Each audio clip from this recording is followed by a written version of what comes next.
All right, welcome to the Super Team podcast. Today is a very special day. We are recording podcast in broad daylight. That must tell you that this podcast is going to be enlightening. Akshay, who's our guest today? It's well beyond Tanmay's waking hours. So today's guest is Balaji Srinivasan. We're very excited for this episode. He's a friend of the pod, former CTO of Coinbase, former general partner of Andreessen Horowitz, or as like Tanmay, you like to say, A16Chi. A16G. It's just a joke. It's just a joke. Chris Dixon follows me. I don't want to mess around. And an exciting array of topics that to cover today.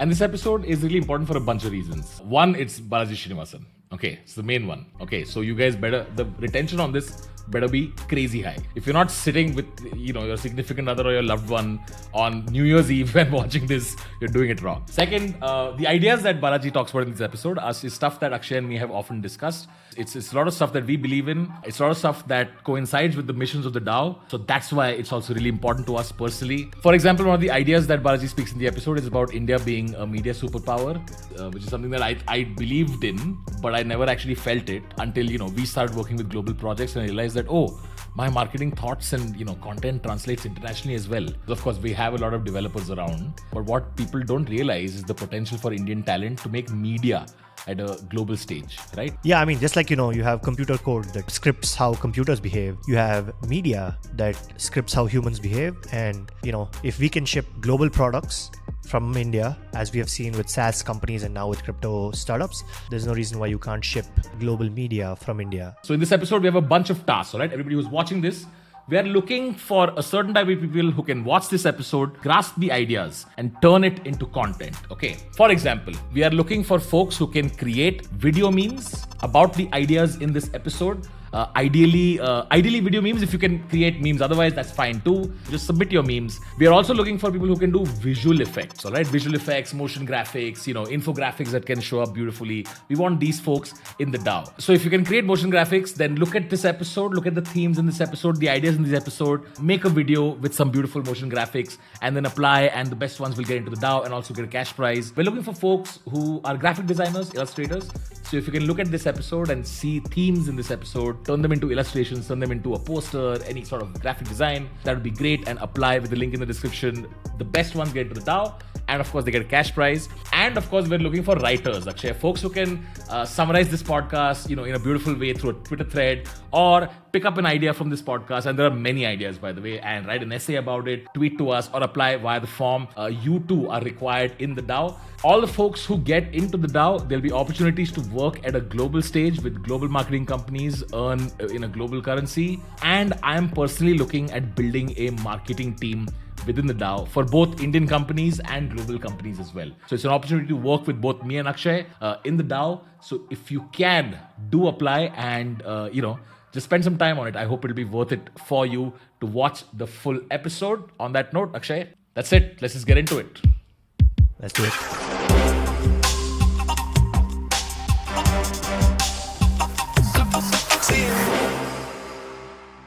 Hi, Tanmay. Hi, Akshay. Hi, Balaji. Great to be here. Awesome. So Balaji, for those of you who don't know, is an angel investor and entrepreneur. Formerly, he was the CTO of Coinbase and a general partner at Andreessen Horowitz. He was also the co-founder of Earn.com, which was acquired by Coinbase, which is how he eventually became CTO there. And then in a plot twist, he moved from California to Asia. Sometime after the COVID-19 situation, committed to basically living in between Singapore and India. And with that introduction, we can get straight into why he decided to do that and talk more about his optimism for India, crypto, tech in the region, and all things media. Welcome, Balaji. Great. Yeah, sure. So, so I did, tweet and blog that I had moved to Asia. And, the thing is, actually, this is something I'd been wanting to do for a long time. And even before COVID, the majority of world GDP was in Asia. And so it's not like Asia is the future, it's already the present. Asia still has, you take India and China have 10x to go. Now, obviously, the world economic environment's changing. China is in a much more bellicose position than they have been historically. but India is also developing rapidly, and I think this is where a lot of the action is.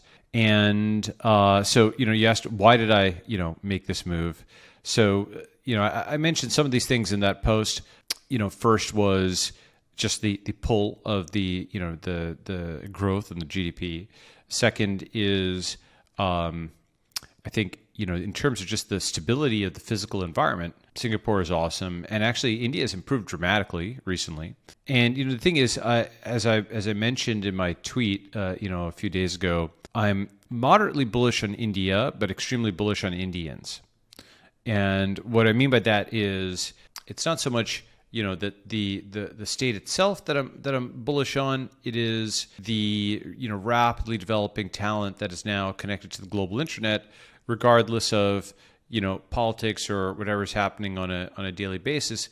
These are folks who have become much more sophisticated, having had 5-6 years now plugged into the internet, thanks to being online with Reliance Jio and what have you. And I think that in particular, the mobility of the international Indian and the sort of plasticity and fluidity means that they can, maybe they can do things at home. And if they can't, they can also pack up a suitcase and emigrate and try and do things from Dubai or from, someplace in Europe or wherever. And so I'm actually very bullish on that, and I'm bullish on Asia more broadly. We are negotiating from a position of weakness when we make an argument for India, right? And the reason for that is Tanmay and I are Indians, so it can be conflated with kind of just this chest-thumping nationalism. And of course, we're also Indians, so it would be natural for us to assume, make a case for India. And you're Indian. Also, as a comedian, like Indian is usually an adjective to leap off into a joke, right? Like, oh, this is so. So when I hear you're very, very bullish on Indians, but moderately bullish on India, can you expand a little bit more on that? I wanna understand more of what you mean by that. For example, when people say they're bullish on China, a large part of that means they're bullish on the Chinese state. Now, today that's changed. Because it's hard to invest in China. BlackRock is still doing it. But really a big part of when you think of, modern China, for example, is the infrastructure build out, the surveillance state, the military. Certainly the entrepreneurs, especially the tech entrepreneurs, are not state controlled on the way up. But when they get to the top, they're state controlled, and WeChat, and it plugs into all the infra and so on, right? So with India, though, I think while there's absolutely some great things happening like India Stack and Reliance Jio in terms of getting connectivity, there the bet is a little different, which is it's more that Indians have actually been like the initial wave, the 5 million or so that is come out of India and landed in the US, the UK, Canada, Australia, has done quite well. And then the question is how many more can perform at that world-class level within India? And I think there's potentially quite a lot. We don't know. In a decentralized world, the diaspora with the networking back to India itself, India is like sort of a base where you might go and be there for a year or two in between your next assignment abroad somewhere else. If you think of it like that, right? In some ways like Israel, right? Where you have folks, you have diaspora who will be in Israel and come back, and maybe they will decide to, spend some time in, Argentina or in France. Like Israelis will have multiple passports typically, that kind of thing I think is going to become more and more common. And, it's also in particular because with the Chinese diaspora, they're going to be running into problems given how assertive and hostile in some ways the Chinese state has been. So the reason is, the Chinese diaspora is also huge. It's global. But things like the Meng Wanzhou case, for example, in Canada, where that's a Huawei CFO. She was detained in Canada. And the Chinese in return basically took 2 people hostage in China, 2 Canadians. And the reason is they felt that was a political detention. They didn't think that was an actual crime that she had done. So for violating that U.S. sanction, she was detained in Canada for violating an American law as a Chinese citizen, right? So things start to get gnarly there, and so the Chinese diaspora is starting to get interfered with overseas. So they may only want to post up in those countries where they have hard power. Whereas the Indian diaspora, I don't think will have that problem. And, China doesn't really take India that seriously. So it's not going to try to, I think, impede Indian migration, and I don't think the West will either. So India may be one of the kind of dark horses in terms of its global mobility. And the reason, by the way, why do I kind of stress the migration so heavily? It's the ability to migrate, as I just mentioned, the geopolitics of it, where Chinese citizens may start to get more restricted, are already getting more restricted in some ways. For example, a lot of F1 visas for Chinese nationals were denied to the US, and also maybe not wanting to move for various reasons. Indian citizens won't be, but Indians also have the willingness to move if necessary, whether to pack up and live in the Gulf or, be a peripatetic, student in the US. There's like a greater willingness to kind of go and do that. Why is that important? Well, lots of technologies, lots of things, if you're a founder in today's world, will require you to move to the jurisdiction where that is legal, whether it's Wyoming with its DAO laws, whether it's El Salvador with its Bitcoin laws, whether it is a country like, for example, Singapore had a self-driving car zone, the UK is a fintech regulatory sandbox, and so on and so forth, right? Essentially, all the physical world technologies that have been held back for generations by the American regulatory state, starting roughly in the 70s or the 30s, depending on how far back you go, that whole kind of, ice plate is cracking now, and you're having countries differentiate. You're having countries do something different than what the U.S. regulatory establishment, has historically wanted, and that gives the opportunity for an ambitious drone entrepreneur or stem cells entrepreneur, Bitcoin entrepreneur, or DAO entrepreneur to go and move and do something in that jurisdiction. But they have to have the willingness to do that and to live, however far away from their family. And to do that on the drop of a hat. And there's actually a fair number of Indians who are willing to do that. It is more the sort of combination of home base plus abroad plus past success plus future compounding where I'm rationally optimistic. Like you seem to suggest that network of diaspora will be, and you seem to say that in the same sentence while you use the American state or the Chinese state. Yeah, And that's right. That's surprising to a lot of people, because why would a network of diaspora be as used in the same sentence as peers to the American state? Could you maybe explain that? And Sure. So, one of the things that made the U.S. great historically was that it wasn't just a nation of immigrants, IMMIGRANTS. It was a nation of immigrants. Within the U.S., the discussion is focused on this misty-eyed thing of people arriving at Ellis Island. But there's another side of the story, which is they left something. They left something, and why'd they leave? Well, it was political instability, or it was communism in China and Vietnam, and, poverty or lack of opportunity in India. There's different reasons, but there's something wrong with their home base, and that's why they left. And they're actually willing to go and make that change. And I think that aspect, that migration aspect, it didn't mean that they were disloyal to the home country. It meant that they just couldn't change the local environment, and so they're like, okay, as one person, what I can do, I can't necessarily affect that much change via voting with my ballot. I may have voted in a certain way, but what I can do is I can vote with my feet and with my wallet and move to another jurisdiction where what I want to do is legal, right? That might be as simple as, just working as a doctor in a more sophisticated facility, but it might be as, more complex as founding a company on a technology that is not legal or highly regulated in your home jurisdiction, and now it's like a more free environment in the one that you move to. The thing is that because of the global internet, even when you move, you still often have access to that global market, because it's legal in that country. This is already happening. Yeah. It depends on what kind of regulation it is. I mean, if you think about what a regulation is, a regulation makes something that was previously discretionary, either mandatory or forbidden. Think of a speed limit, right? You could drive any speed, but then you have a boundary at 40 miles per hour and then 55 miles per hour, so you're within a constraint, right? And every such law like this imposes constraints like this.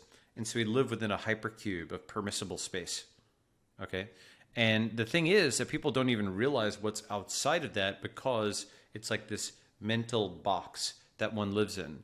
and you don't just live in it, everybody else lives in it. So you don't see what would happen if 1,000 other people or 1 million other people lived outside that box. Often you can't see it. It's not just invisible boundary. It is like a hard boundary because you can't see what would happen if that was legalized. One example is with the internet itself. You guys know what the NSF AUP was? Mm-hmm. So the NSF Acceptable Use Policy in 1990, 1991 was repealed. That acceptable use policy prevented commercial traffic on the internet. Why? Because the internet grew up as an academic and military network. And the thought was that if there was commercial traffic on the internet, there would be spam and malware and porn and Thunmei show. And, they're all right. All they're equally absolutely damaging. Right. Yeah, exactly. These colossal disasters for the human race happened. But no. It was fine because you had all that, but you also had Google and Apple. And of course, I like Thunmei show. I like your show. So basically, the internet today is now synonymous with .com. But it wasn't always so. At the time in 1990, 1991, who'd have said the NSF AUP repeal will contribute to $10 trillion and 10 hours a day for billions of people in 30 years? That would have seemed like insane. You're within this cube over here. This one little policy shift gets you over here to this totally different dimension of regulatory space. Nobody would have believed that. Similarly, in 2009, what the world needs is a decentralized digital currency that's peer-to-peer with custodial assets. That seemed way too complicated and weird, right? So the thing is, though, that in order to avail yourself of this increasingly decentralized world, and by the way, this is within the U.S. as well as outside. So within the U.S., you have states that are differing on gun laws, abortion laws, immigration laws, but now also, more interestingly, in my view, on fintech regulations, on DAOs, you're starting to get some really interesting things. And when you have diversity of different regulations, if you're interested in innovating in the physical world, if you're interested in biomedicine, if you're interested in nuclear power, if you're interested in aviation like drones or supersonic aircraft, so we know you'll always see these studies that say something like so and so scientists discover ocular implant cures blindness, right, or restores hearing. And, I wrote up some of these in an article called The Purpose of Technology, last year, which you can go and look at. And the question is, if this stuff is so awesome, why isn't it deployed? It's not deployed because of regulations. That's the single biggest usually. And it's often impermissible to that. For example, why can't you just hold up your phone and do medical imaging on any part of your body that you want? In theory, what you could do is hold it up, and if your eyes are red, it could diagnose whether somebody has conjunctivitis or something like that, right? The reason is that while AI is certainly capable of doing that, medical diagnostic imaging is in many benchmarks already, before being deployed, better than 90-something% of doctors. It's not better than 100% of doctors all the time, even if it's much cheaper and much faster by orders of magnitude. And so this sort of medical lobby will try to stop that from happening and say, oh, we need a human in the loop. We can't automate this. Oh, the very best doctors will always be better than an algorithm, you silly tech bro. Fundamentally, by the way, this is the only way to truly crash healthcare costs. You have to take the human out of the loop. Okay, so why aren't you doing it? Because of regulations. Why do those regulations exist? Okay, well, because every 9/11 leads to a TSA. Okay, so there's always some crisis that causes an expansion of power of the regulatory state, right? Okay, there's now restrictions. You're now within this box, you can no longer innovate in a way that you could. Why? Going further, well, society in some sense has agreed to those regulations. And the reason I say in some sense is that, it's not like you voted in the US for the head of the FDA. And in particular, most of the employees at, let's say, the FDA, in the US, they have career tenure. Okay, so that's say depending on the exact mechanics of it. After a few years of service, you basically can't be fired. There's something called the Douglas factors, which are like the Miranda rights for federal employees, and most of them will knock down a penalty. Like you try to fire somebody, it gets knocked down to 90-day suspension. Okay, so that means these government employees cannot be fired, and they weren't elected either. You didn't vote for them. Okay, so that's interesting, where you have this group of U.S. government employees who are not elected and can't be fired, therefore are, under either democratic or capitalist theories of accountability, they're immune to both. just like many small countries have outsourced like many small websites have outsourced their login to Facebook, many small countries have outsourced their regulation to the USA. The most important problem in the world to solve for physical innovation is regulatory harmonization.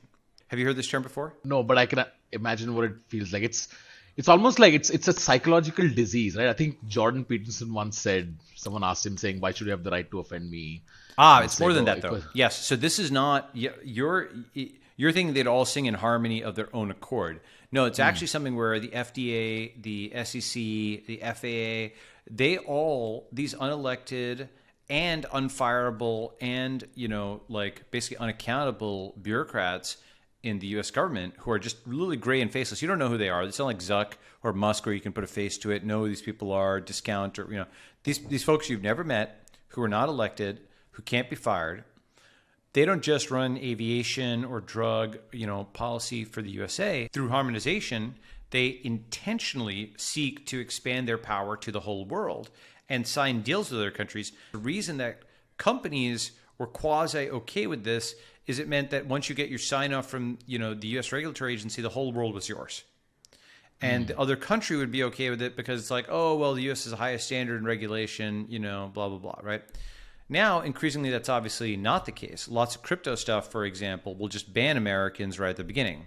We're seeing the regulatory flippening happen where America is seen as the worst place to do business in some areas as opposed to the best. Okay, there are starting to be significant advantages in certain spaces to not being a U.S. citizen. Now, it's not 100% because there's significant innovation. We are seeing it right now. Yeah, you're seeing it right now. That's right. Like whether buying into like some of the new crypto stuff or so on. And so basically, the global founder can do things that the American and Chinese cannot. Okay, by process of elimination, that's basically India's number 3, right? So why can't you do drones? Why can't you do medical imaging? Okay, because of this rule, right? Why does this rule exist? Okay, because there's some tragedy and then people agreed on it. Who are those people? That's where people don't normally know. They are this unelected group. Okay, well then why can't you do it somewhere else in the world? Well, that unelected group uses harmonization to have like global domination of regulations. And how do we change this? Fifth question. The answer is that as the U.S. is sort of declining rapidly in world power, to an extent that I don't think people understand, right? When there's like a mark to market, something is priced here, but then suddenly it's just step function down. When you go and revalue it, you're like, okay, actually, Tanmay is very familiar with this. Okay, yeah. So if you mark something to market, there's some things that are publicly traded and they constantly have a buy and a sell process and they're marked to market every second, something like Bitcoin or what have you. Other things, if you're going between financing rounds, your next raise is when you figure out what the thing is worth, and then people will appraise it that way. And if it's hot, it's up there. And if it's not, it might be a little bit of struggle, right? If you're a country with a problem, for example, not just a company, but like in Argentina, you'll have a markdown. What we're seeing is the U.S. taking significant markdowns in terms of estimates of its state capacity. For example, very concrete one, November 2019, right before the pandemic, the World Economic Forum, Davos, they estimated that in the event of a pandemic, the U.S. would be number 1 in terms of pandemic preparedness and China number 78. It's more like the reverse, right? Yeah. Right. And the thing is, people are still in denial about this. Okay, they're still in denial. During the pandemic, I saw a very interesting new phenomenon, which is when going from the kind of chest thumping, USA number 1, we're always the best, in the movies, the, soldiers saved the world from aliens and stuff like that. Like going for that to, what are you saying? We're not the worst in the world. Like, and then every country or every place you bring up that might be doing better on COVID. New Zealand, well, that's like an island. Oh, China, well, that's like a genocidal authoritarian dictatorship that caused COVID in the first place. So how could you possibly ask that we emulate anything? The reason I keep talking about like the physical world innovation stuff is that once we got the digital world, we could start building, and we are starting to build consensus around changing laws in the physical world. Because all those laws ultimately are the consensus of millions of people, expressed somehow. And if you can build a large enough online community, you can start pressuring for change of law in jurisdictions. Change of law unlocks physical innovation. So the Thielian dichotomy between innovation in bits and not atoms means we resolve that with innovation in bits, gives us consensus in bits, gives us innovation in atoms. Just to recap, just to pull all those pieces together. A, because India is number 3, it'll have this balancing role. B, Indians are already flexible and international. C, there's already evidence that the diaspora can be successful. And, it's obvious, like Sundar Satya, Kamala Harris. The success of Indians abroad, I think, is actually pretty substantial. You can argue China, for example, plays the world's best home game, but India plays the world's best away game. And I think that's true. There's that, like the movie Super 30. Have you seen that?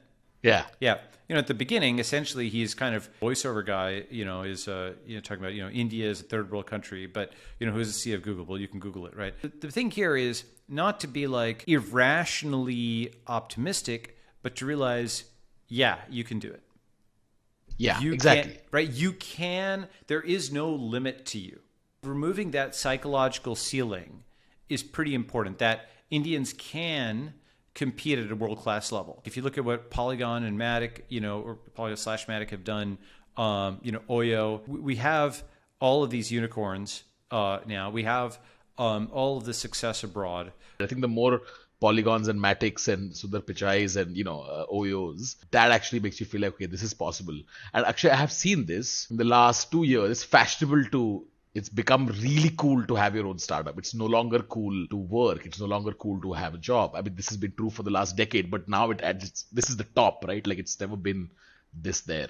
I mean, the thing about it is, I am a pragmatist, and for a lot of people in India, still coming out of a background of significant poverty, it's fine to go and get that Google job or whatever, right? Like, that's totally, like, for a lot of folks, the extra return or autonomy of a startup is not necessarily worth that risk.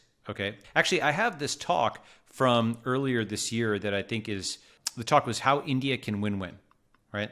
And the reason I say how India can win-win is, as opposed to the US and China that are just playing to win, you lose, I win, right? Rather than just playing to win, India by its nature cannot play to win. So it has to play to win-win. Both parties win. Okay. So not zero sum, but explicitly positive sum. That is actually, it is frankly a different mindset than both the US and China are in, where they're locked in this kind of, Cold War-ish global competition, right? India, by being forced to play to win-win, that changed the mentality of its citizens and what it can do. And I was basically just talking about areas of strength. For example, one area that I think is very underestimated.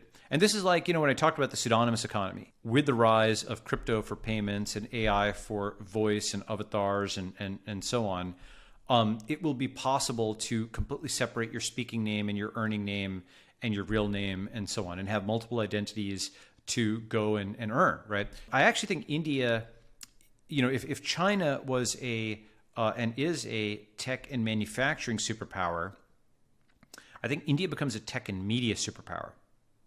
Why do I think India can become a media superpower? Well, several reasons. First is Indians have shown an ability to succeed in media in the West. There's lots of, while I'm not sure it's a credit to India, there's many journalists who have become journalists. But there's many authors. There's obviously M. Night Shyamalan in Hollywood, but then many others. There's Aziz Ansari and so on. And then more generally, South Asians have done quite well. But Indians are also actually behind the camera, where a lot of computer graphics, for like Pixar and stuff like that, are often done in India. A lot of animation, hand animation and computer animation is done in India. That's been like a strength of India for a long time. This has been true for a very long time. I remember we used to stay back in the theater just to see Indian names in the credits, right? During animated movies. It was a thing I used to do with my parents. That's right. And so here's the thing. Just like the Chinese, swallowed their pride, and they started out making plastic stuff for Walmart and getting basically people bossing them around at their factories and so on. And, Made in China was a joke, yeah. Yeah, exactly. They just saw just a plastic stuff at Walmart. But you know what? They ascended the value chain. Right? They ascended the value chain. They learned from making the plastic stuff, and then they went and did, assembly for iPhones and so on. And now suddenly they're doing, DJI drones and, if you saw the recent thing, hypersonic missiles, and they've got a pretty sophisticated military, and they've got a pretty sophisticated infrastructure, and they're nobody's fool. I mean, there's still areas where they're not number one, but they're focused on getting number one in everything physical, right? And I think that, frankly, Indians can get number one in everything digital. Not just computer science, where I think people now feel that is the case. Media, this decade, India can become a media superpower. And let me explain more concretely what I mean by that. First, I do not mean that Bollywood becomes super popular globally, because that's the obvious thing that people think. What are you saying, Bollywood is going to replace Hollywood? I'm not saying that. But there's a big difference. For example, if you think about a Chinese origin chair, a made-in-origin chair from China, you may be sitting on one right now. Do you think of it as Chinese? Not really. You think of it as a globally competitive product that was made in China, as distinct from, let's say, dim sum, right? Or red envelopes. That's like a Chinese cultural thing. Those are things that are distinctively Chinese. You don't think about those when interacting with the chair. The chair is like a global product, right? So Bollywood or laddus or something, that's like distinctively Indian. An interesting question is, what is the global product that just happens to be made in India? Okay. And what does that look like, for example, in media? Well, it may look like VR movies. It may look like video games. It may look like content that analyzes the whole world. It is no longer, it's memes. Yeah, exactly. It's NFTs, right? The thing is that one of the reasons Indians are particularly successful in software is there's a new industry which didn't have the existing hierarchies, of the old, right? And they've become successful in politics and media and whatnot, but particularly so in software because it's all leveled out with a keyboard. It's all being leveled out, and anything you want to do, you can do with a keyboard. Media. Okay, like basically, you used to need. We still take this for granted because I think it's still a traveling wave which hasn't fully hit, right? But you used to need Hollywood for distribution. Correct. Here's one way to kind of level set. 30 years ago, you ever heard of the Unabomber? So I think late 80s, early 90s, he sent a bunch of bombs to universities and other places. His goal was to get a manifesto published in, I think, the Washington Post and other places. And you can read that manifesto or what have you online. And he killed for the distribution. Okay? Wow. If you think about that, 30 years ago, distribution was so scarce, the Unabomber would literally go and kill people for an op-ed in the Post. The thing about that is that's within human lifespan. I remember that time, but that helps calibrate how scarce it was. The hammerlock of relatively few people, like, oh my God, you're on TV? Wow. Right? Like that was like this huge deal to be on TV at some point. It was like a very small group of people who controlled mass media. It was like a few tens of thousands of people, and then, a few dozen folks who run the major studios and could greenlight things. And so there were just choke points of mass media because you needed a TV license, or you needed, to own a movie studio, or you needed a radio license, or some of these choke points. And what the internet did is it basically repealed all of that. It's all zeroed out. You don't need a TV license to broadcast on YouTube. You don't need a radio license to set up on SoundCloud. You don't need to be the post office to send an email. It effectively, quote, legal. I don't usually use the term deregulate because it sounds negative. It legalized or decriminalized the process of doing radio without a license or whatever. Okay. We take that for granted, but that was a really, really big deal. Remember, again, going back to my theme about we're in this invisible box and we can't see what is outside it until, because the benefit isn't immediate. You need to allow people to kind of, they look blinking into the daylight, and then they start actually migrating towards this new point in. Oh yeah, I'm a product of this deregulation. Yes. Yeah. As I said, you're one of the doubts. No, I'm just kidding. One of the things I have your show is actually really large and really good. And actually, I think it is a good sort of transitional element where it shows how competitive India can be. In fact, I'm not sure if it was Kunal Shah or somebody else who pointed out that all these tech companies do this arbitrage where they pile up the users in India and the money in the rest of the world, right? And that combination looks good. India's a DAO country, right? Not an ARPU country. That's what Kunal keeps talking about. That's right. But But I think that you don't actually want it to be an ARPU country necessarily, because that's a country of consumers. I think what India could level up in dramatically is as a country of producers of the back end for digital tasks. So digital outsourcing via crypto, a lot of the DAOs, a lot of those tasks are very well suited for lots of Indians doing on their phone. DAOs are very underrated in terms of, having lots of Indians on their phones doing things. You're still going to have to coordinate, you're still going to have to have, both algorithms and humans curate the work product coming up, but lots of things can be potentially converted into digital assembly line like things. Actually, we're seeing that right now with the Super Team DAO, right, Akshay? I think Indian talent just needs to recalibrate what content they make about what content that can help them actually capture some value of what they do, as opposed to making content for themselves, which is what most of them are doing. A lot of them are chasing likes, but they should be chasing crypto. Yeah, well, so what's interesting is you can put them together where you go from internet influencer to crypto creator. The difference being, as a crypto creator, you have property rights on your content. You have the private keys. Basically, if you don't own the private keys, you don't really own your social media account. You essentially have conditional access to something which you could get deplatformed from. With Trump getting deplatformed from Twitter, whatever else you think about that, future historians will look at that as a moment where, quote, the most powerful man in the world wasn't even the most powerful man in his own country.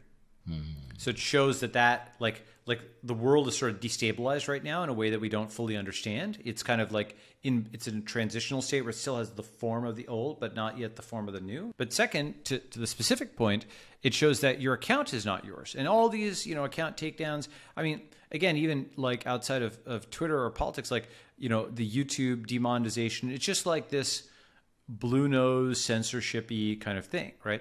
So to truly be a creator, you have to be a crypto creator, not an internet influencer. In fact, the gap between them is the gap of digital property rights. And that gap is so big, it's like the gap of China before capitalism and after capitalism, because the big thing was that in China before capitalism, you didn't even own the teeth in your head, right? Under like truly orthodox Maoism, people were just executed for entrepreneurship. And, it's a whole story where there's, farmers who went and capitalism was so taboo that they signed a contract basically saying, okay, look, what if we each keep some of the grain that we have? We don't have like 100%, going over to the government. We can keep like 30% of it. And, if we're killed for signing this contract, because contracts themselves are illegal, then we're supposed to take care of our children or something. We each round robin. Okay. This contract they signed in a village, and they shoved it into like the roof of a hut. And what happened, of course, is once they could actually keep some of what they had done, production massively increased to such an extent, of course, that the communist guards came in and were going to execute everybody. And seriously, right? Like that's what China was in the mid 70s. Fortunately, at that point, Deng Xiaoping had taken over China. So he's like, actually, no, let's not do that. Let's allow the reform and opening up process. Okay. And let's do more of this, okay? And the point is that, of course, unlocked this massive amount of production, being able to keep some of it. That is the level of unlock, because we're really talking about billions of people on social media. There's 3 billion people on Facebook. Nobody controls any digital property rights. It's not just your tweets, by the way, or your posts. It is your relationship to your users. It is your ability to monetize the content without YouTube just turning it off, without them intermediating and taking a big cut of the revenue. It's like, why should this gigantic corporation just be able to seize this stuff at will? That doesn't really fit either, groups, whether silence you at will or seize it at will. It doesn't start to feel like a good deal anymore. I mean, in the early 2000s, it was a great deal for Facebook and YouTube and so on to give you this free global distribution because, wow, I can reach anybody in the world and it's for free, and they give me a UX and I can upload stuff and monitor and look at the analytics. That was an enormous step over the 1990s when people, as I mentioned, with the Unabomber were killing for distribution. So they were at one point a huge step. But now times have changed, and the economic terms of the agreement are changing because people are realizing they're not getting a cut, they're not having control. Okay, so putting the pieces together. India becomes a media superpower means just like China makes a global chair that's not Chinese, Indians start to make global content that's not recognizably Indian. It could be done in an Indian accent, that's fine. But if it's pseudonymous, you don't even see that part. You're watching a cartoon or a YouTube channel where it's all computer generated, but it's made in India. Nobody knows that. Okay, you're reading an article. It's not read in an accent, but it's just on drones or something like that, and maybe in the very fine print. It's not that you're not proud of it, but you're not front paging it. It's not the reason people are buying it any more than the reason that they're buying this tomato is because it was made in a particular place. India becomes a media superpower is also true for another reason, which is America is declining as a media superpower. Okay, most people don't fully understand this, but Hollywood sucks now in many ways. Like if you go and look at the recent movies and so on, it's not just the sequels and the reruns. That's been happening for a long time. Like the lack of creativity. I mean, how many Batman movies can you possibly make? It's just literally the same stuff over I and start over my drinks again. from a Netflix cup. Yeah, exactly. But But actually, on Netflix, the top shows are all global now. Like Squid Game is a great example, right? yes, Like, that is new, right? That is global stuff influencing an American and other audience. America is starting to become acted upon from a media perspective rather than just a media exporter. It's also something where, if you look at Teen Vogue or Sports Illustrated, all of these publications have all gone woke in a particular way, which is they sound indistinguishable from like BuzzFeed and Vice, which itself sounds indistinguishable from, Sulzberger's paper, the New York Times Company. By the way, it's always very important to not call it or think of it as, quote, the New York Times.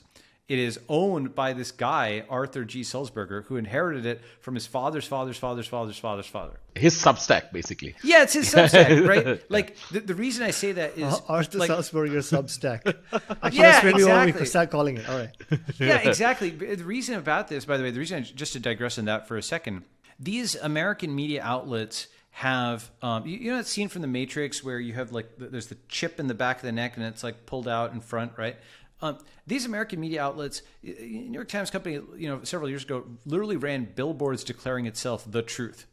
Okay. Yeah. Fox News also declares itself fair and balanced. The Washington Post says democracy dies in darkness. So these American media corporations are so ballsy that they equate themselves literally with truth, fairness, and democracy, and yet, so it's like the most ridiculously rapacious, insane, arrogant corporations. They're the caricature of the corporations that they attack on a daily basis. For example, they'll attack a corporation for not being meritocratic when they're literally run by white nepotists. They will attack a corporation for having dual-class stock when they've been closely owned businesses with dual-class stock for generations.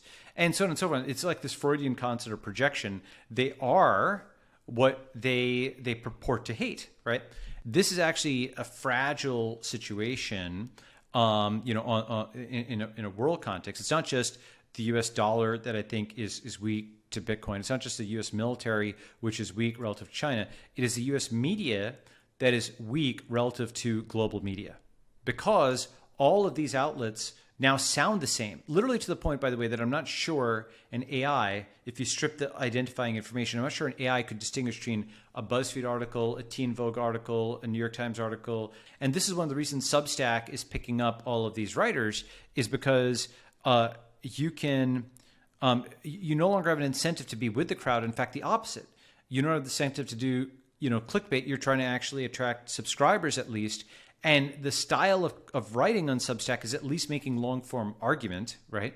And it's pulling away the people who are smart from legacy media and leaving only those who just mindlessly repeat stuff. And so Glenn Greenwald and Taibbi and Barry Weiss and Jesse Singal and all these folks have left legacy media to go and be founders, okay? This is similar to the point that you guys mentioned, which is Indians recently realized, okay, founding is actually a high prestige thing. That's also happened within American media. The best have realized, the highest prestige thing is not to work for an established outlet, but now to found my own at a Substack, which I can build into maybe a Rogan-like enterprise or something over time, right? The reason that's important, just to pull all the pieces together, A, India has the opportunity to become a media superpower because, B, Indians have already been successful abroad. C, they've now become familiarized with social media. D, they speak English, okay? E, the U.S. media is actually declining on the world stage with global things starting to become popular and acting upon the U.S. F, the U.S. media actually all sounds like woke at the same time, right? And so the niches have been abandoned, by the way. What that means is the Sports Illustrated niche, the Teen Vogue niche, you could just go in and like one Indian guy or somebody anywhere in the world who speaks English, who's now familiar with U.S. culture or any other culture, could just go in and just start doing a Substack or a YouTube that crushes Sports Illustrated or Teen Vogue. And you would win. Like that's the thing. Like the anything you can do with a keyboard and mouse, that's something that like you can kind of now contest, right? You can contest that niche. Also, one of the things is by being on the other side of the globe, you can't be canceled by them, right? It's like, who cares? You know, it's a different, literally a social network, right? And you might, for example, you might come in with a different cut on it. You might not do exactly Sports Illustrated, but you might do, for example, theathletic.com, right? It's a recent startup that kind of went after sports, right? I'm sure basically every niche that all these guys have abandoned to just sing the same woke hymns, right? You can go after those and do them better and do them global. There's actually a lot of stuff here that we've been thinking about as we're putting together a DAO, which is what are the types of tasks that you can create within the DAO that can showcase Indian talent at a global scale. Product is obviously one, content is the other. In fact, we experimented with this thing where, Tanmay and I are part of this. Like everything he's saying, it's already happening, right? So Akshay and me are part of a global Discord, right? Nothing to do with India. It's just a Discord with some crypto enthusiasts. So we got some of talent that we know. They're Indian kids spread across the country. They made some content and we posted on the Discord and everyone loved it. They have no idea who we are. They have no idea who made it. And they posted it and a global community appreciated it. And was guess just what? a moment. We had an Australian guy do a voiceover on it for $30 on that meme video. And so there was absolutely no footprint or fingerprint of where that video came from geographically. Yeah. But it was written by it was written in Mumbai, voiceover done in Australia. It was edited by someone in Madhya Pradesh. Like it was all over. Awesome. So Balaji, first we talked about why Indians are on the rise and why being a part of a network of Indians is equivalent to being as powerful as the American state as we enter the 2020s and the 2030s. Is that a fair estimate of what you said in the first part? Well, so I don't know if you want to contest the U.S. state, the state level in quite the same way. I'd say that there's an opportunity opening up where people underestimate India. They underestimate Indians. Indians often underestimate themselves. India is not going to be contending for number one. And because of that, can contest a lot of anything that you can contest on a computer, which is a larger number of niches, India can get there.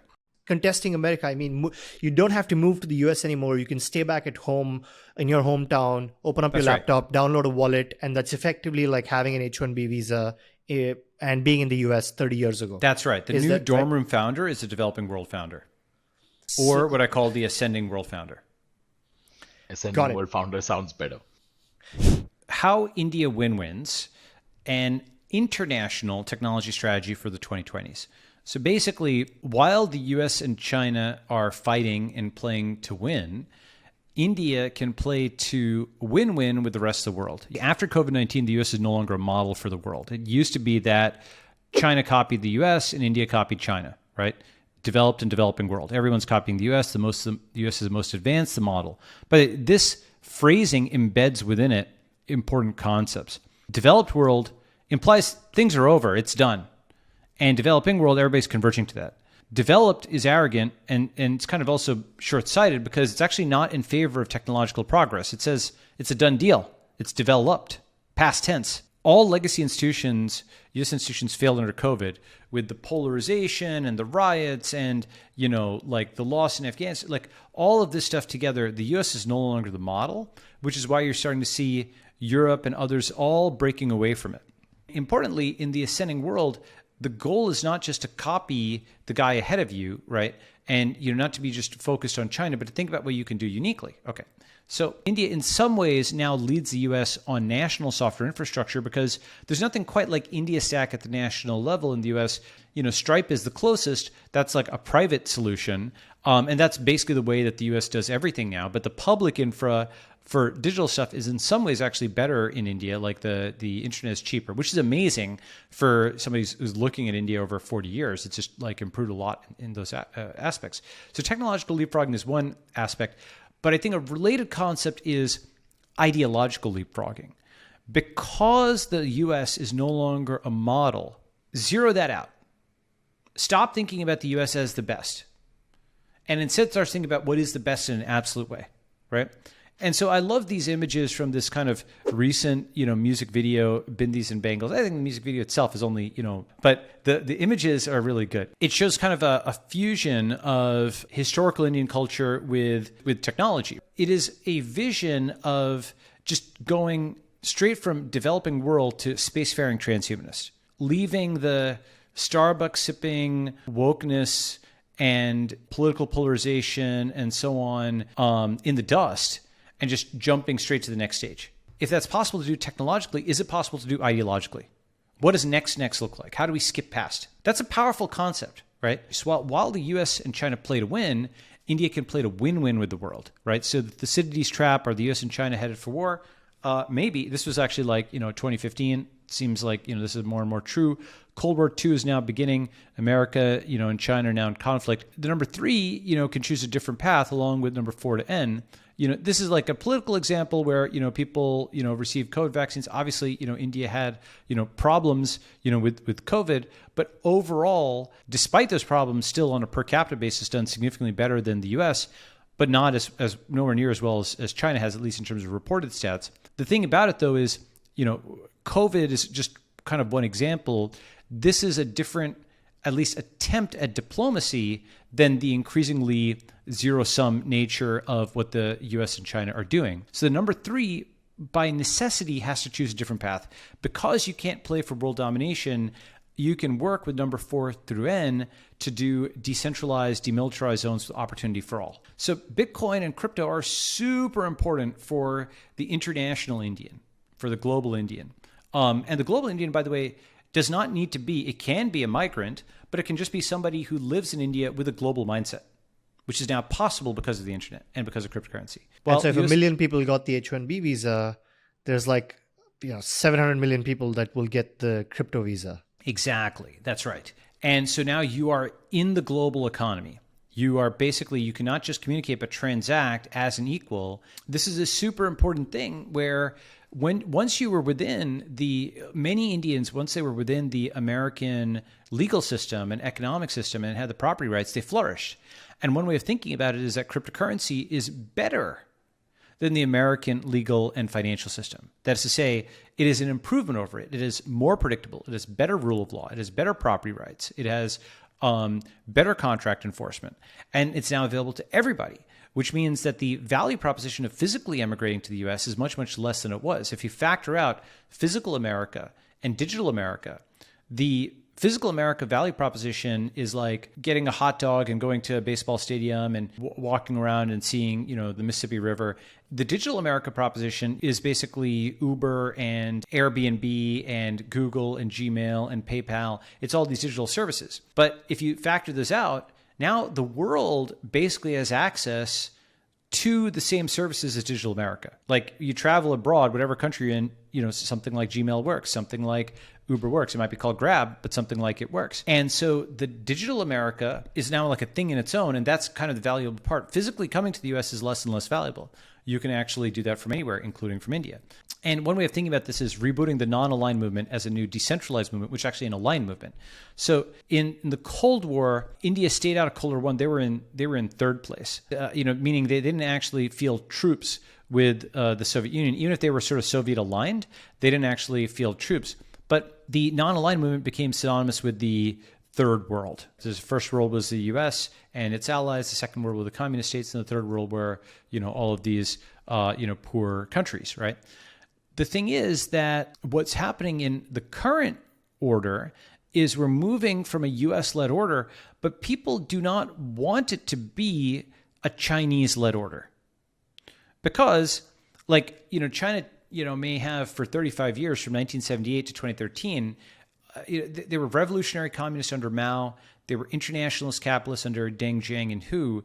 But under Xi Jinping, they really have become nationalist socialist. Like they are just like kind of this fearsome military kind of thing. And in the absence of a U.S. check on their power, I mean, think about how badly behaved the U.S. was after the USSR fell out of the picture. Over time, the U.S. started invading more and more countries, and unchecked power wasn't that good. The Chinese version of unchecked power may not be very good if you're not Chinese. And so people, while we're transitioning away from the U.S.-led hierarchy, people don't want the Chinese-led hierarchy. Instead, what India can advocate for and should advocate for is decentralized networks where everybody's a peer at the table. United Networks not opposed to, but as a successor to the United Nations. And the thing about this is, if these are techno-economic networks where everybody effectively has a stake in those networks, like the Bitcoin network, like the Ethereum network, it's no longer the non-aligned movement, it's the aligned movement because you're economically aligned. Like I'm just saying a few words here, but this is like a vision for a lot of possible things. It's a new way of thinking about global affairs. You're advocating for neutrality that is provable via code versus just assuming that this contract is going to be enforced by this or that judiciary. You're trying to put it into a more neutral zone of code enforced on the internet, right? Okay. So any questions on this? At the heart of it is decentralization of power to some degree, right? And is it in human nature to be okay with that? Right? Like I just can't get myself to believe that all these countries will be okay with that, right? Like inherently, isn't like a power struggle inevitable? How does that exist in a decentralized world? So basically, everybody thinks, if you ask who should be in charge, the first answer is I should be in charge. The second answer is Nobody. No one should be in charge. And the third answer is this other guy who I don't like should be in charge, right? So no one should be in charge. It's not as good as you being in charge, but it's way better than your opponent being in charge. So as a not ideal but acceptable result, many people will be okay with decentralization, where it limits their root access to the system, but it also limits the other guy's root access to the system. So you know what? I can live with that. Fine. This, by the way, is why we have society. It is, yeah, okay, I can't beat you up, but you also can't beat me up. Okay, fine, let's trade. And that's that equilibrium. It's funny, but it's true. That's right? what it comes down to, yeah. Yeah, that's what it comes down to, right? So the thing is that advocating for that is, I kind of put up this tweet the other day. Do you know like Dungeons and Dragons, like lawful good and lawful evil? Yeah. So, it's saying one man's freedom fighter is another man's terrorist. So, well, one man's lawful good is another man's lawful evil. And so lawful neutral may actually be the true lawful good. Yeah. Because lawful neutral is seen as good enough by everybody. Because tens of millions of Chinese have an experience with cryptocurrency and they know that it's a neutral technology and they know that it's actually genuinely fair rather than arbitrary, it is a much more realistic ideological competitor to the top-down control of a communist regime than the increasingly dysfunctional, shambolic, like America today, right? America's like a failing state. China's ascending. It's less and less threatened by the U.S. government as a model. It can't, because the U.S. government can't do infrastructure or anything like that. But crypto, as global rule of law and genuine fairness, is actually something that is the true ideological competitor to the Chinese superstate. And I think that's the dynamic of this century. If the 20th century was Soviet communism versus American capitalism, I think this century is Chinese centralization versus digital decentralization. So that's a very deep point, because decentralization is not exactly, it's not like left-right necessarily. It's a fusion of left and right, just as centralization is a fusion of left and right. If you know the political compass, the political compass memes, right? Yeah.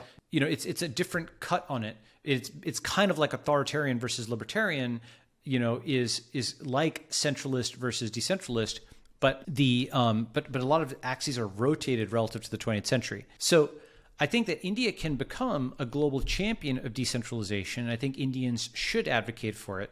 And again, don't wait for the state to do it. you should do it as an individual, where if 100 people watching the show go and all set up media operations, whether it's YouTube's or Substacks or whatever, and start advocating for this, it will happen.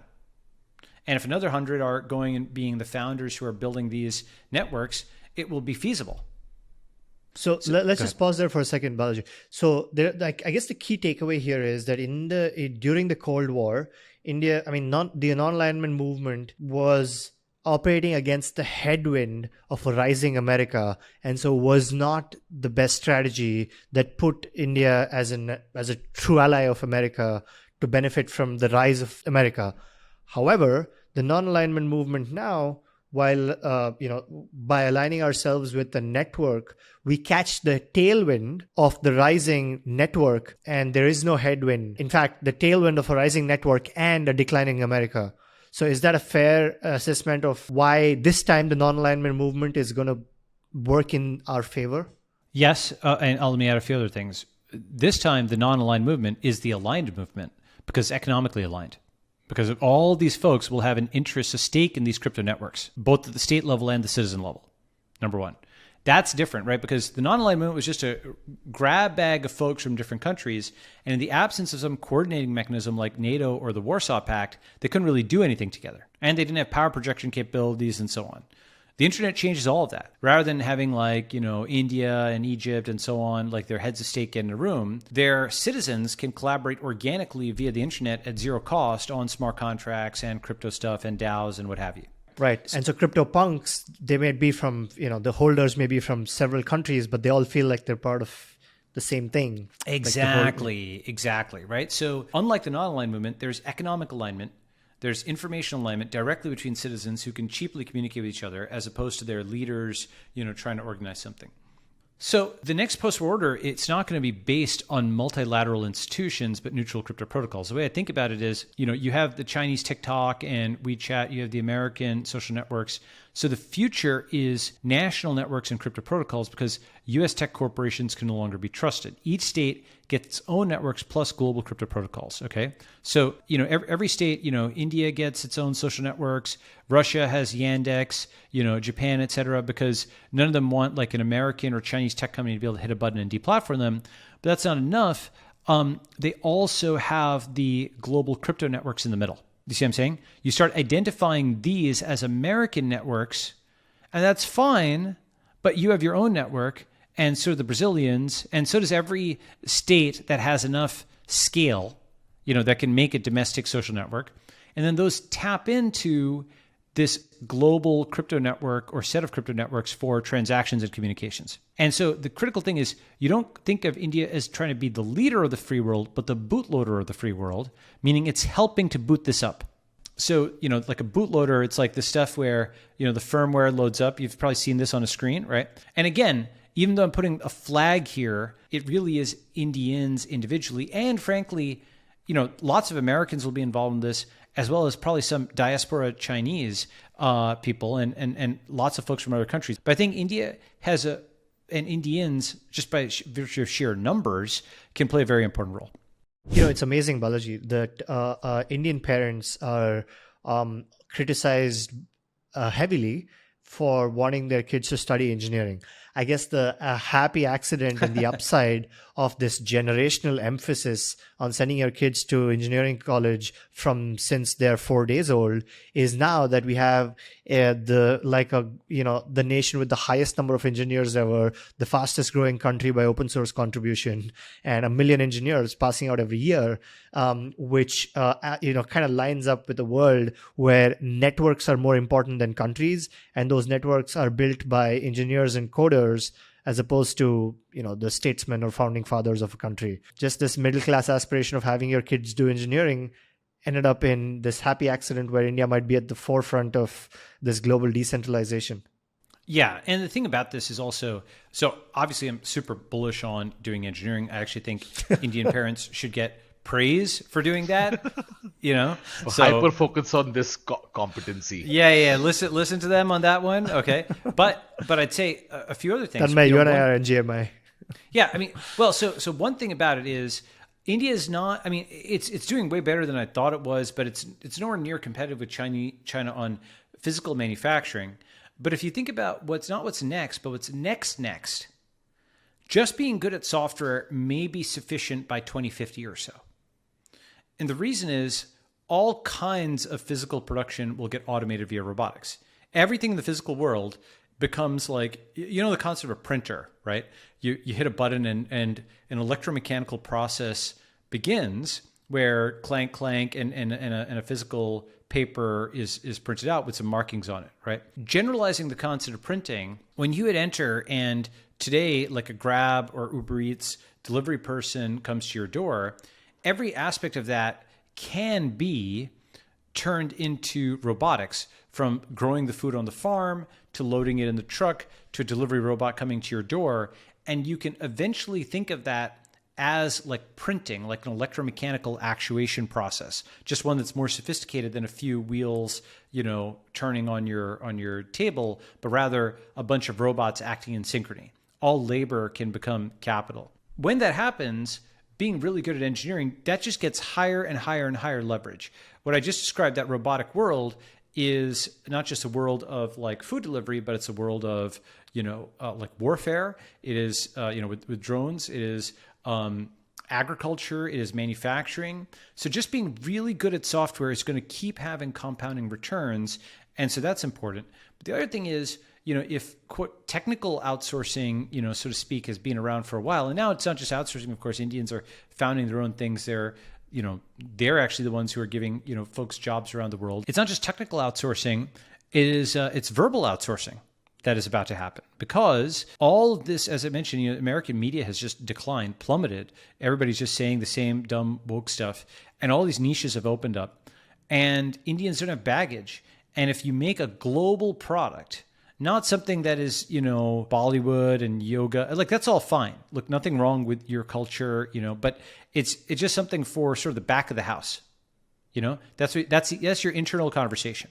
Okay. You don't have Chinese characters in every chair that you're buying that was made in China. And they're not ashamed of their culture, but they're also not putting it in your face necessarily unless you want it, right? So verbal outsourcing, verbal competition, that's the other half. For those people who aren't good at engineering, well, get good at content. And content is actually as important as engineering nowadays, because every new company, the founding influencer is on par with the founding engineer.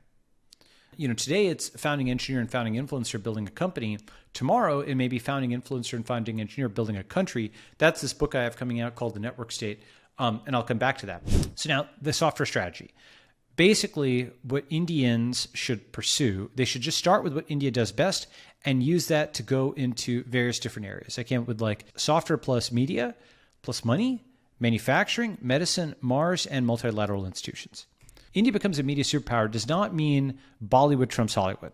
It means new world-class Indian startups in pro-tech media and academia. Okay, so we have proof points. Of course, there is Bollywood. There's Saja, you know, like South Asian Journalists Association in the US. There's like the animation market. So there's proof points that Indians can do world-class stuff, you know, very popular stuff. And the collapse of the US media this is just what happened in the early 2010s, but it's not just an economic collapse. It's like a spiritual collapse. It's a reputational collapse. US media is declining as, you know, kind of tech rose. And so the alternative vision that India could put out there is the bright sun to the West Black Mirror. You know, why does the West produce all of this dystopian content? It's because these guys in media, their future is worse. American media, their future is worse. Okay? That's why they're making all this Black Mirror stuff. That's why they think the future is worse. But there's an obvious flip, which is with Black Mirror, whenever you watch one of those episodes, the implicit stolen base is that things were fine and these tech guys invented something and the world got worse. That the stolen base is that they're implying that your present life is okay and it's a future that's a dystopia. Bright Sun says, hey, our present life is poverty. Our present life is a dystopia, but our future could be bright. Yeah, we're poor, but we can make it. You know? Yeah, like things are hard today, but we can make it in the future. This is a globally appealing vision. And this, by the way, is what like America used to be for the world. It used to be optimistic. It used to be Top Gun. That's what it used to export, the can-do positive spirit. It's lost that. Can I just interject for a second?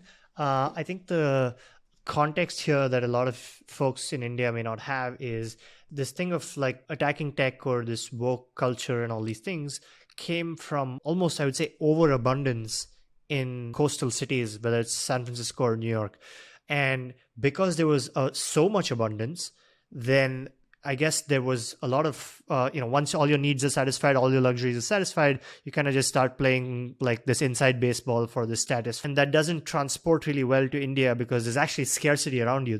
If you start talking about like, if you import the woke culture and tech companies in San Francisco into India, it dislocates really badly because, you're taking, the other day, somebody was taking a tractor to the airport in Bangalore because it rained really heavily and the cars could not travel on the road. So they had to bring a tractor from a farm to transport people to the airport, right? Yeah, so you can't talk about Indian privilege. Yeah. Yeah, exactly. There's we want is Indian accomplishment. And the difference between privilege and accomplishment is this, Brooklyn nepotist has inherited everything, and because they haven't built, they feel guilt. And accomplishment is you've built everything and you feel a real sense of pride. That's a big difference. Bio, India becomes the doctor of the world. So basically, with telemedicine, medical tourism, generic drug manufacturing, cultural disposition towards cash payment, and the Indian medical diaspora, we can reinvent Western healthcare. India's provided doctors for the world, and it's done apps like Aarogya Setu, and it's a large generic medicine industry. So doctors, drugs in the diaspora, Indian physicians, generics, vaccines are, what I mean by this is basically like the pharmaceutical industry, not the specific COVID-19 vaccine, but the generics. Those are actually, I think it's fair to say Indian physicians are world renowned. They're basically everywhere. The economy is remote. Telemedicine is legal. Indian MDs are everywhere. Okay. So tomorrow, India can become the doctor of the world. Everyone anywhere can access Indian doctors and drugs, and the medical diaspora helps route the calls.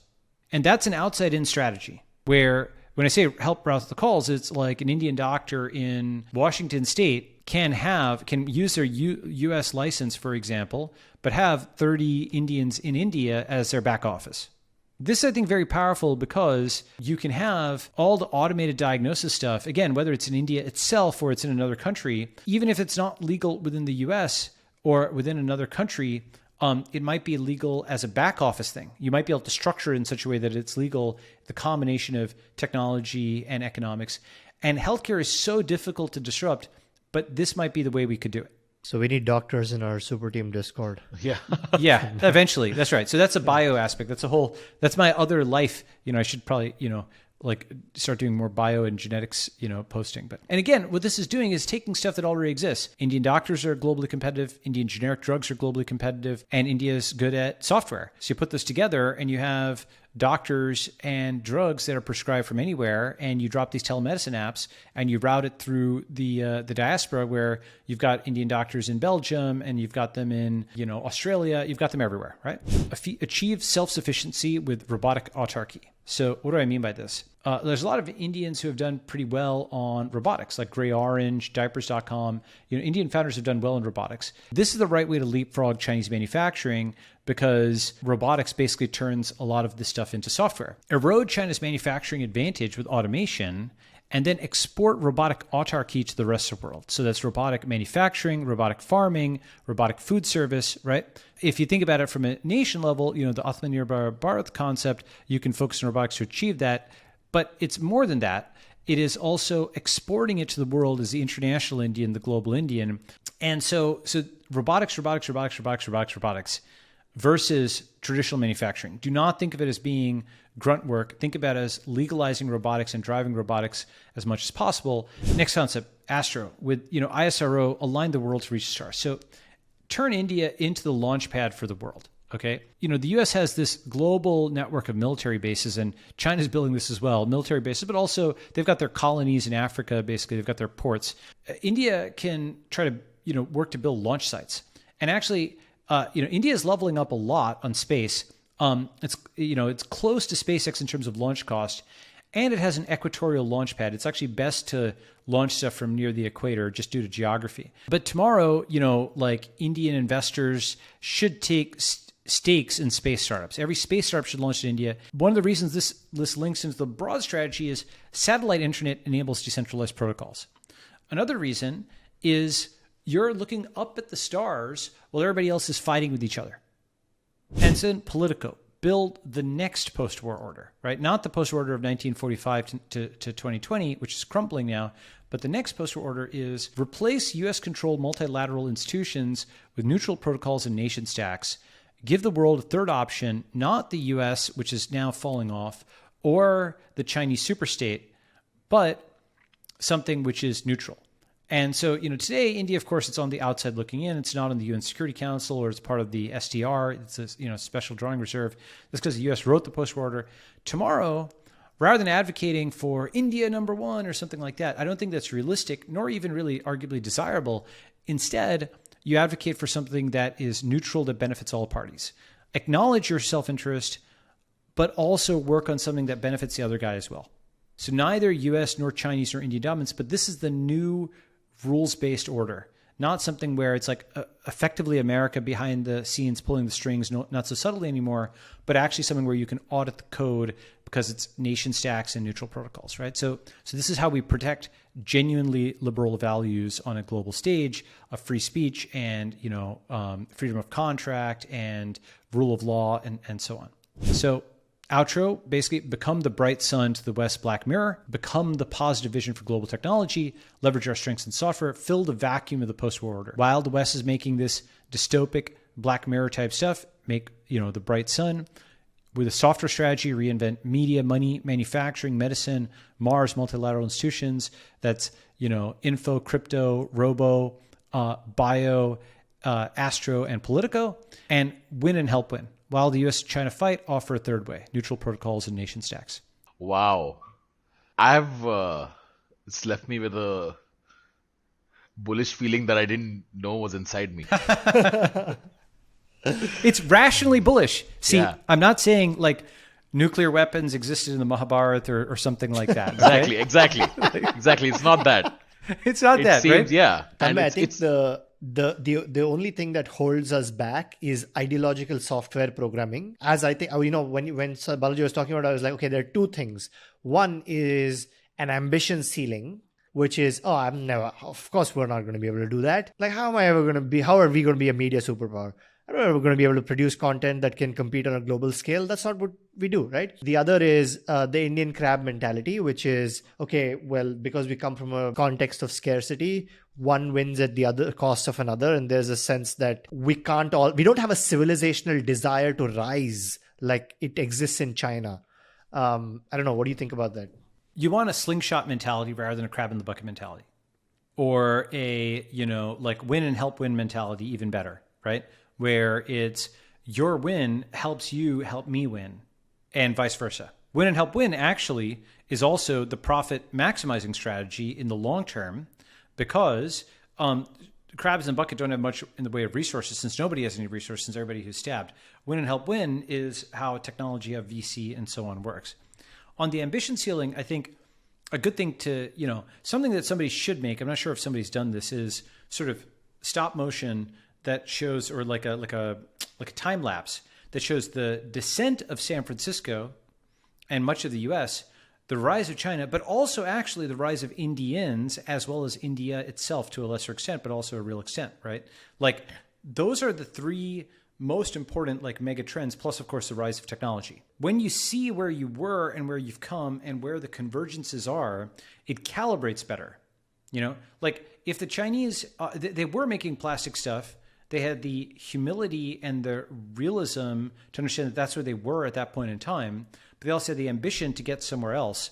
That realistic ambition is important, and both parts are important, not unrealistic and not passive, but ambitious. And I think the internet also, by the way, provides that, because guess what? Crypto protects property rights.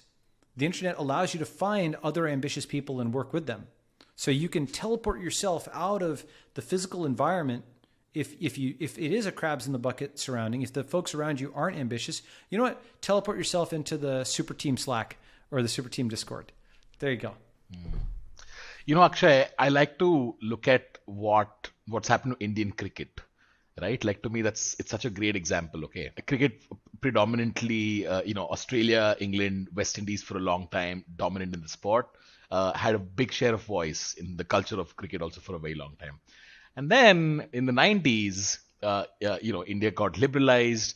A lot of people got color televisions. Everything started, spreading. Then in the 2000s is when money entered cricket, right? Like the IPL happened, and all of a sudden, way more cricketers were making way more money. It became such a viable way of living. The pie got bigger, right? Now today, we have a different cricket team for every format, each of which is completely dominating what they're doing. We have the number one test team, the number one ODI team, the number one T20 team. It's insane. It's because when math reaches that economy, it's inevitable.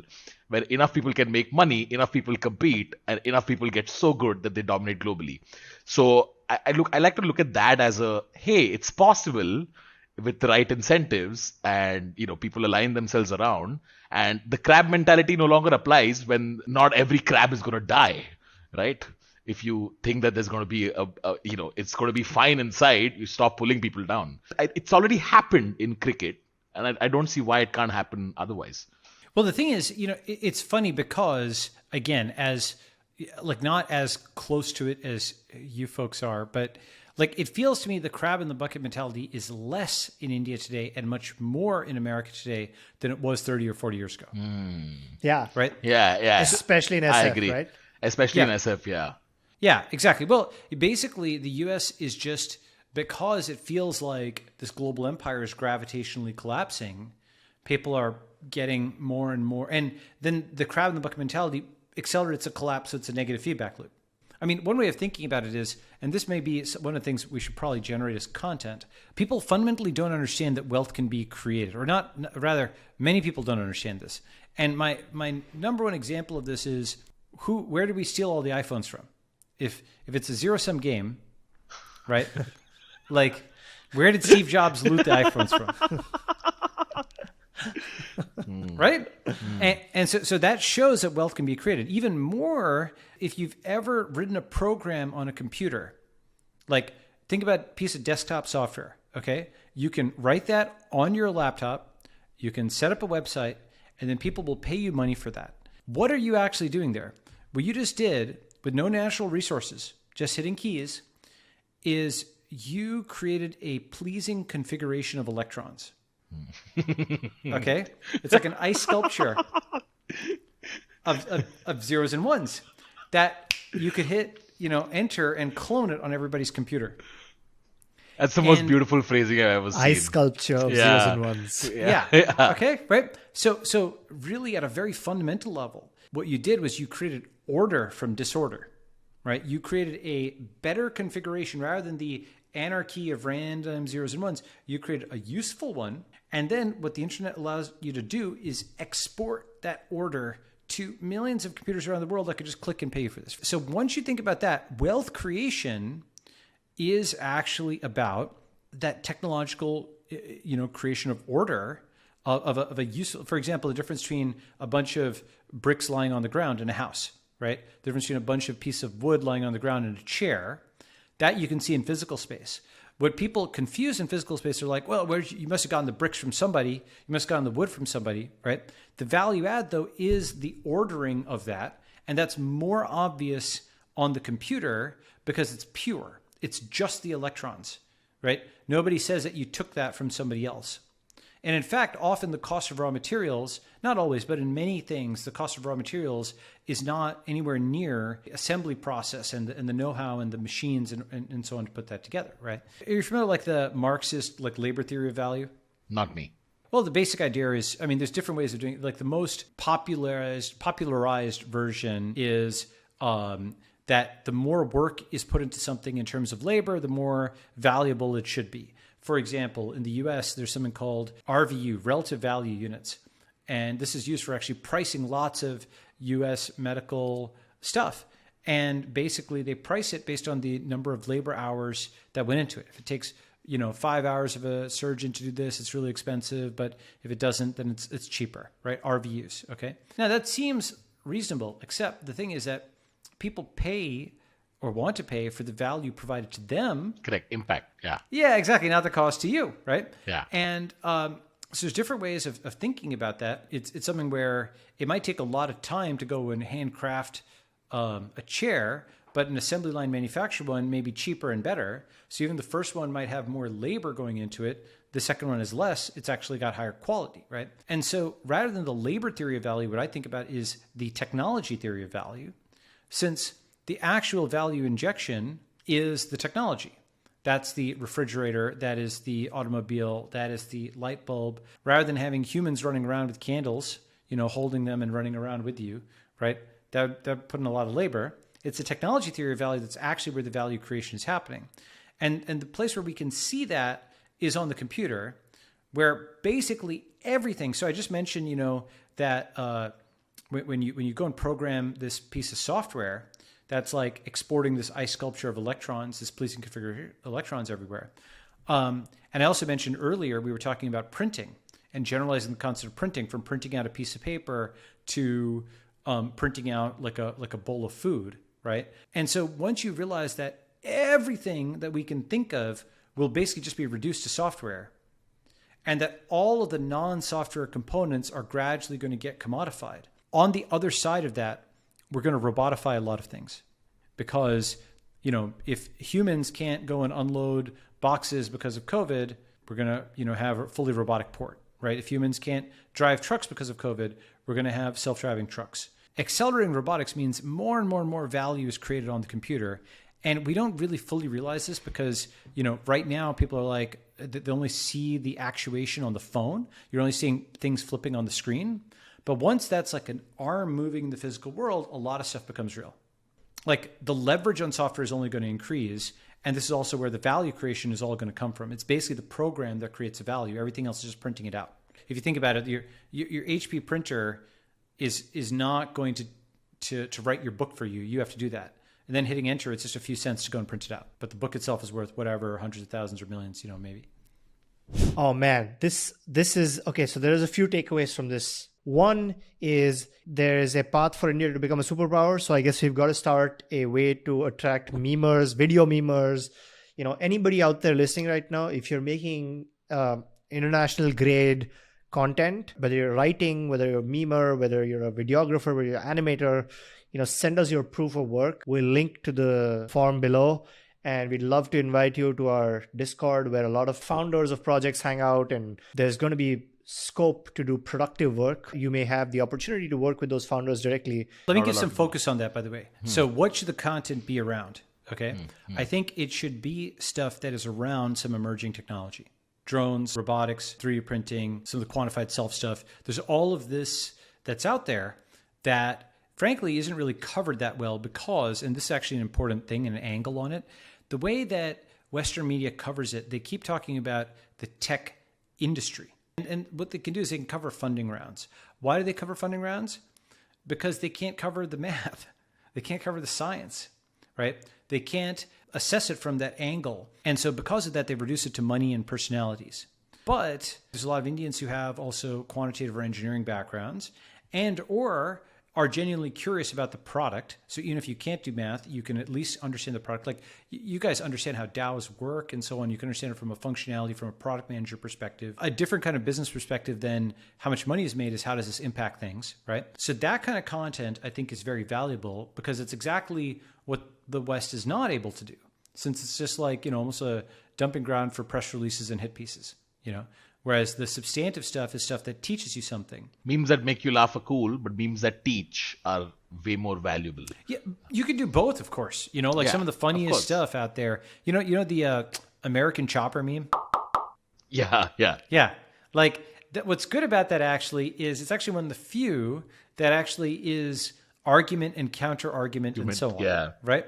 And because it's an amusing context, people can argue about like the Peloponnesian War or something like that in there, right? And present point and counterpoint, right? And you learn something from it because you learn the vocabulary of how a specialist often in the area sees it, right? Anyway. Let's just keep it simple, right? You saw the podcast that we did today. Make some content around it that explains the ideas that we spoke about today in a more educative, fun way. And the best ones, make it into the Discord. Let's keep that simple. And I think in particular, if they've got better versions of some of the images in the slides or nice versions of that, a good feed inspiration, the visualize value feed. Jack Butcher, Yeah. so good. By Jack Butcher, exactly. That's you don't need to copy that, but just as inspiration, those are Yeah. kind of like pro tech visuals. Yeah. Actually, that would be super useful, right? In fact, if we get some great entries, we're going to link them in the comments because a lot of you might not have 90 minutes to go through the whole podcast, but you get a beautiful summary in different ways. So let's dig deeper into the ideas you heard today and let's turn them into content that can make these ideas more accessible to people. That's the task for today. Thank you, Balaji. This was amazing. This will deserve a second and third hearing just for me and Akshay. So we can prepare for upcoming podcasts. Hopefully we can ask you for your time once again and do us proud in the comment section, please. See you on the next episode. Thank you, Balaji.